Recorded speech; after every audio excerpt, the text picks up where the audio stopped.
ვარ 27 წლის და პირველ კურსზე, ახლახანს დავბრუნდი უნივერსიტეტში და ნულიდან დავიწყე სწავლა. და ეხლა მოვჭი ჩემს პირველ კვირას და მინდა რომ ამაზე ვისაუბრო და რა ემოციებს მოიცავს ესეც გავაზიარო. ჩემი პირადი გამოცდილება რომ გითხრათ, რა განსხვავებაა 18 წლის უნივერსიტეტში სწავლასა და 27 წლის უნივერსიტეტში სწავლას შორის. არის ის რომ 18 წლის ასაკში ჩემთვის უნივერსიტეტში სწავლა იყო უბრალო ვალდებულება და მეტი არაფერი. და ეხლა არის ძალიან დიდი პრივილეგია არის. ერთი ძალიან ფუნდამენტალური განსხვავება არის იმაში, რომ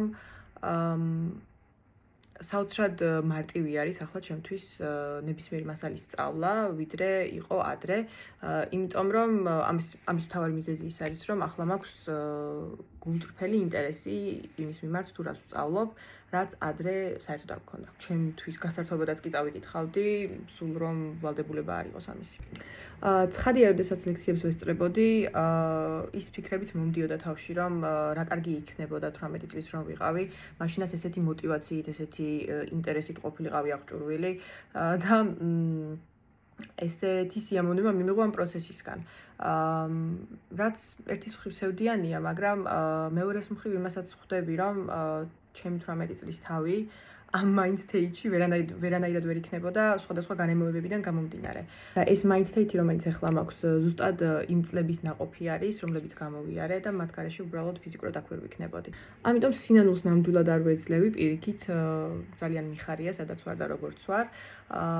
არის სოციუმში ესეთი წარმოდგენა, რომ რაღაცეების გაკეთება რაღაც ასაკში გვიანი არის, რასაც რა თქმა უნდა არ ვეთანხმები არანაირად. პირიქით, ყველას თავისი ინდივიდუალური გზა აქვს, ყველას თავისი ინდივიდუალური timeline-ი აქვს და ამის შესაბამისად და ამ ტემპით უნდა მოძრაობდეს და არა იმის მიხედვით, რაც სოციუმში არის მაინც-მაინც ნორმალიზებული.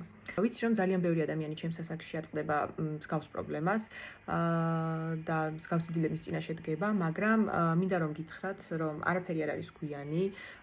თუ რაიმე ინტერესი აქვს, თუ რაიმის გაკეთება გინდათ, აუცილებლად გააკეთეთ, ანუ სხვა ვარიანტი არ არსებობს მართლა.